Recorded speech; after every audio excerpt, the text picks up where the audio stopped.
Vous écoutez Alger Chaîne 3, le journal. Dans l'actualité, cette nouvelle distinction, l'Algérie au premier rang des établissements classés au niveau nord-africain. 4 universités se démarquent, en tête celle de Ouadsouf. L'Algérie diversifie ses partenaires dans le secteur des hydrocarbures pour l'exploration notamment. La prospection en offshore n'est pas en reste. Nous écouterons le président d'Al-Naft. L'Iran continue de riposter à l'agression d'Israël. Les gardiens de la révolution tirent une nouvelle salve de missiles hypersoniques vers l'entité sioniste. L'administration Trump reste divisée. Campagne moisson-battage, elle est lancée aujourd'hui en Melbourgui avec une prévision dépassant les 2 millions de quintaux. 19 points de collecte sont ouverts à travers la wilaya. Cette rencontre sur les robes noires est la révolution algérienne, une initiative de l'Association internationale des amis de la révolution. Et en sport, à retenir ce soir la finale de la Coupe d'Algérie de volley-ball.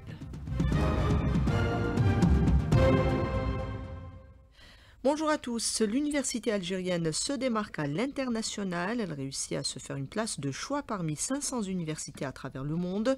4 établissements se distinguent. Dans le classement The Impact, l'université d'El-Oued arrive en tête dans la région nord-africaine. Son recteur Omar Farhati, joint par Limbouradoum.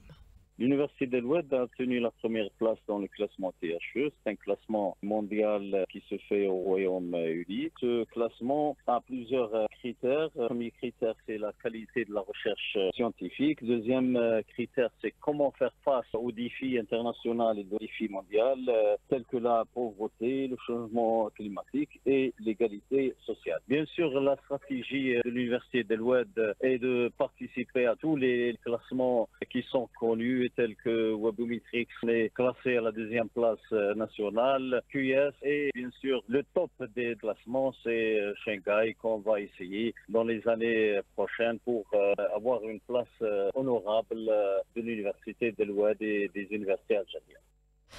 L'Agence nationale pour la valorisation des ressources en hydrocarbures vient d'octroyer des licences d'exploration et d'exploitation dans 5 sites gaziers dans le cadre d'un appel à la concurrence internationale. On y retrouve plusieurs partenaires européens, arabes et asiatiques. Le président d'Al-Naft, Mourad Belledjem, était ce matin l'invité du jour. Le partenariat aujourd'hui est une obligation. On doit intensifier le partenariat dans l'activité exploration-production. Tout le travail qu'on est en train de faire, le bid round, les négociations qui se font entre Sonatrach et les compagnies, c'est d'attirer des investisseurs. Nous avons dit que les objectifs stratégiques, c'était de renouveler les réserves, d'augmenter la production. Et ces objectifs ne peuvent pas être atteints s'il n'y a pas de découverte. Pour faire des découvertes, il faut faire de l'exploration. Aujourd'hui, si on parle des ressources, les ressources financières, notre entreprise nationale n'a pas de ressources illimitées. Un puits d'exploration, c'est peut-être 30-40 millions de dollars. Si on le fait dans un contrat partage production, où Sonatrach choisit de financer à 25% par exemple, les 30 millions, Sonatrach en partenariat, elle peut faire 4 puits. L'Algérie s'appuie également sur des partenaires étrangers pour l'exploration en offshore. Aujourd'hui, les activités qu'on a sur l'offshore, nous avons renouvelé l'autorisation de prospection pour Eni Total Energy sur la côte de Béjaïa. Les résultats seront connus au mois d'août 2025. Il y a l'étude multi-clients qu'on est en train de faire avec SLB et on a dit que les résultats préliminaires ont montré plusieurs zones d'intérêt qui pourraient présenter un potentiel à explorer. C'est une étude multi-clients, ça veut dire que toutes les compagnies intéressées par l'offshore algérien peuvent l'acquérir pour l'étudier, l'examiner et peut-être quand on sélectionnera un bloc dans l'offshore, donc les compagnies peuvent être intéressées pour soumissionner. Il y a aussi la convention d'études qu'on a signée avec Chevron, qu'on a commencé à échanger les datas et tout. D'ici le 4e trimestre 2026, on aura quelque chose à proposer dans le bid round. On est positif. La consommation d'électricité a augmenté durant ce mois de juin de 30% à titre d'exemple à Sidi Bel Abbès. D'ailleurs, des dispositions sont prises dans cette wilaya pour éviter d'éventuelles perturbations. Sur place, Inès Mohamed. En vue d'éviter les coupures récurrentes d'électricité durant cet été de grande chaleur et faire face à la demande significative de cette énergie vitale, la direction de distribution de gaz et d'électricité de la wilaya de Sidi Bel Abbès a élaboré un plan d'action qui consiste à assurer une meilleure qualité de service et des réalisations importantes sans mise en œuvre d'une enveloppe financière estimée à 800 millions de dinars, explique le directeur Ben Ahmed Karim. Ce plan d'action a été mis en œuvre. On a réalisé 225 km de lignes et 35 postes de distribution pour améliorer la qualité et la continuité de service donné aux citoyens de Sidi Bel Abbas pour passer un été sans coupure, Inch'Allah. Le budget alloué est 800 millions de dinars. Selon le même responsable, en cette période caniculaire, une augmentation de 30% de la consommation de l'énergie électrique a été enregistrée en ce mois de juin comparativement à la même période de l'an dernier. De Sidi Bel Abbas, Inès Mohamed pour Algérien 3. L'expérience de l'Algérie en matière d'énergie durable et les opportunités d'investissement disponibles présentées par le secrétaire d'État auprès du ministre de l'Énergie chargé des énergies renouvelables à Cape Town en Afrique du Sud, Nordin Yassa participe à la 27e édition du Forum africain de l'énergie. 9 éléments de soutien au groupe terroriste ont été arrêtés par les éléments de l'ANP. Plus de 90 kg de cocaïne ont été saisis par les mêmes services qui ont mis en échec une tentative d'introduction de plus de 3 quintaux de kiff traité et arrêté 50 trafiquants de drogue. C'est ce que relève le bilan hebdomadaire du ministère de la Défense nationale. Le guide suprême Ali Khamenei promet ce mercredi des dommages irréparables en cas d'intervention américaine. De son côté, l'ambassadeur iranien auprès des Nations Unies à Genève accuse ce mercredi les États-Unis d'être complices d'Israël. Le risque de voir les États-Unis participer aux côtés d'Israël aux frappes contre l'Iran est très important. Selon le New York Times, le Pentagone a placé ses forces ou les forces américaines en état d'alerte renforcée au Moyen-Orient. On écoute à ce propos le décryptage de l'analyste politique Faisal Jelloul. Il est contacté par Rabia Slimani. C'est un risque à prendre en considération. Même M. Trump demande la reddition tout simplement de l'Iran. Ce risque existe il y a 24 heures. Le seul entrave pour que l'intervention américaine ne s'effectuera pas, c'est la division au sein de l'administration américaine entre une partie qui est trumpiste et qui rappelle au président qu'il a été élu pour ne pas faire de guerre. De l'autre côté, il y a les pro-israéliens et les faucons qui sont toujours des trompistes aussi, qui poussent le président à saisir cette occasion pour faire un fait de guerre majeure dans la région et peut-être ne pas laisser la victoire dans cette guerre à M. Netanyahou tout seul. L'hypothèse de l'entrée en guerre des Américains aujourd'hui forte fait planer le risque d'embrasement dans la région. Les factions irakiennes ont laissé entendre qu'une intervention directe de Washington dans cette guerre que mène l'entité sioniste à l'Iran changerait l'équation. On écoute une nouvelle fois Faisal Jelloul. Les milices irakiennes peuvent faire des dégâts dans les bases américaines en Irak. Les plus importantes bases sont Ain al-Assad et Harir. Une base à Erbil de Kurdistan, l'autre base dans la gouvernance de Salah ad-Din. Les deux bases sont des cibles faciles pour des missiles, mais envahir ces bases-là, ce n'est pas à la portée des milices irakiennes. L'entrée américaine dans cette guerre ne sera pas un petit exercice d'armes. Les Américains pourront déclencher une guerre qui va durer longtemps. Dès le départ, on connaît que même si l'Iran a des armes atomiques, ne va pas les utiliser. Il crée ces problèmes pour faire chuter le régime. Israël qui continue par ailleurs ses exactions dans la bande de Gaza. Au moins 34 Palestiniens sont tombés en martyrs et des dizaines d'autres ont été blessés ce matin dans une série de frappes. Un centre d'aide a une nouvelle fois été ciblé également aujourd'hui. En dépit de tout ce chaos, toute cette destruction, des organisations ont tenté d'organiser l'examen du baccalauréat. On écoute l'un des membres de ces organisations, Shaher El-Bedawi, contacté par Karima Bennour.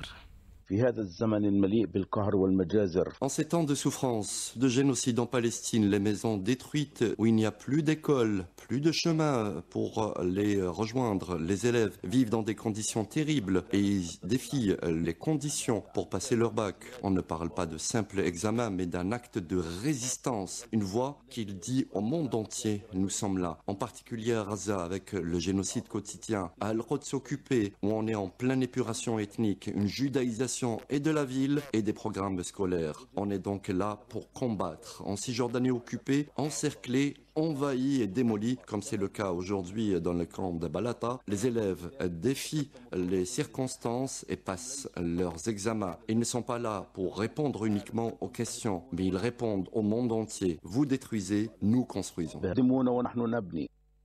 Et à propos de Cause Juste, l'association marocaine des droits de l'homme a réitéré son soutien au droit légitime du peuple sahraoui à l'autodétermination conformément à la légalité internationale. Campagne moisson-battage autour de Moulbouagui de lancer son opération ce mercredi. Une production de plus de 2 millions de quintaux est attendue. Les céréaliculteurs livrent justement leur production au CCLS. Nasser Benissam pour plus de détails. Le Walid de Moulbouagui Ben Abdallah Chahib Dor a donné ce matin au niveau de l'unité de production agricole Shahid Hamoudi Saïd dans la commune de Qsar Sbehi le coup d'envoi de la campagne moisson-battage 2024-2025. La DSA table sur une production de 2 275 000 quintaux de céréales, toutes espèces confondues. Les deux CCLS, Inmilila et Moulbouagui, totalisent 19 points de collecte avec une capacité de stockage de 2 139 000 quintaux. S'agissant du paiement par la Badr des agriculteurs qui livrent leur production à la CCLS, nous écoutons M. Benzeli Khamourad, sous-directeur commercial à la direction régionale de la Badr. Des mesures ont été prises pour les agriculteurs ne détenant pas de compte au niveau de la Badr. Ceux-là seront payés par des chèques établis par la CCLS en leur faveur et seront payés le jour même de leur présentation au niveau du guichet de la banque. Concernant les agriculteurs ne détenant des comptes à notre niveau, ceux-là, la CCLS va procéder par des virements. Dans ce sens, nous avons déjà communiqué les numéros de compte des intéressés à la CCLS pour qu'elle établit des virements en leur faveur. Concernant les agriculteurs ayant bénéficié du crédit FIG pour la campagne en cours, ceux-là, après déduction, en application de leur engagement, après déduction de notre crédit, ils disposeront le plus normalement du reste de leur dû. De Moulbouagui, Nasser Benissam pour Alger 3. Un hommage est rendu aujourd'hui à une mémoire vivante de la lutte de libération nationale par l'association Mash'al Shahid. Zahia Khalfallah Moujahida et ancienne condamnée à mort a été honorée ce matin au forum d'El Moujahid, un hommage à son engagement héroïque face au colonialisme français. Elle s'exprime au micro de Mahdi Haddaoui. Aujourd'hui, j'ai été invitée pour me rendre hommage par Mash'al Shahid et je suis très honorée. C'est bien de penser à certaines qui sont encore en vie, très peu. Et j'espère bien qu'il y en aura beaucoup. Aussi, je remercie tout le monde d'être présent ici et de m'honorer. Je souhaite que cela se continue tant qu'il y a des vivants. J'espère que notre drapeau restera toujours en vue et on a besoin de ça pour qu'il n'y ait pas eu des morts pour rien. La révolution algérienne, c'est aussi le combat des robes noires. Une rencontre est initiée par l'Association internationale des amis de la révolution. Ces avocats avaient jadis mené une double lutte. L'ancien diplomate Nordin Djoudi en parle à Sofia Boukercha. Ils ont joué un rôle absolument vital parce que les avocats, pendant la guerre de libération, qu'ils soient avocats, parce que ce que les avocats avaient non seulement la mission de défendre un militant, il y avait un autre combat beaucoup plus important qu'il faut souvenir. C'est que les avocats avaient à faire face à une magistrature, à quelques exceptions, étaient engagés avec le système colonial. C'est-à-dire que lorsque l'avocat essayait de défendre un militant du FLN, que déjà le magistrat, lui, avait déjà en tête le verdict. Eh bien, ça, c'était une guerre difficile. Et nos avocats n'ont pas hésité à risquer leur vie et nous ont laissé cet héritage colonial. Et malgré tout, ils nous ont laissé cet héritage de combat pour la justice et uniquement pour la justice. Nordin Djoudi, également président de l'Association internationale des amis de la révolution. Préservation du patrimoine, le manuscrit en l'occurrence, des experts spécialistes de la Bibliothèque nationale ont tourné à travers le pays en vue de conserver et numériser ces trésors. Actuellement, des ateliers sont organisés à Constantine. Sur place, Hayat Karboua. Les facteurs de dégradation sont nombreux. Un exemple est cité par Leila Larbani, ingénieure en chef en labo et maintenance au niveau du service de la conservation et de la reliure à la Bibliothèque nationale du Hama. Nous, on travaille beaucoup plus dans la prévention, c'est-à-dire le contrôle des facteurs climatiques. Nous, au niveau de la bibliothèque, nous avons plusieurs magasins où est stocké le patrimoine de l'Algérie. Nous avons des magasins. Au niveau de ces magasins, on doit avoir des conditions climatiques qui obéissent aux normes internationales pour lumière, l'humidité, il faudrait qu'elle soit située entre 45 et 55%. Et pour la lumière, il ne faudrait pas que ça dépasse le 150 lux. Alors du coup, au niveau du service, donc nous avons des appareils avec lesquels on peut mesurer toutes les variations de ces facteurs. Par exemple, pour l'humidité et la température, nous avons un capteur thermohygromètre, bien sûr des plus sophistiqués qui existent dans le monde. C'est un capteur qui travaille avec un logiciel relié à un micro-ordinateur que le spécialiste programme. La sensibilisation pour la préservation et la numérisation reste importante pour ces spécialistes qui ont sillonné de nombreuses wilayas, notamment le sud, réputé par ses khizanat, ses bibliothèques qui regorgent de trésors de manuscrits, souvent en grand danger de détérioration. Constantine Hayat Kerboua, Alger 3. Avec les températures qui grimpent, des actions de sensibilisation sur la baignade ou le danger de la baignade dans les barrages sont initiées. Escale à Bouira avec Aris Chachoua.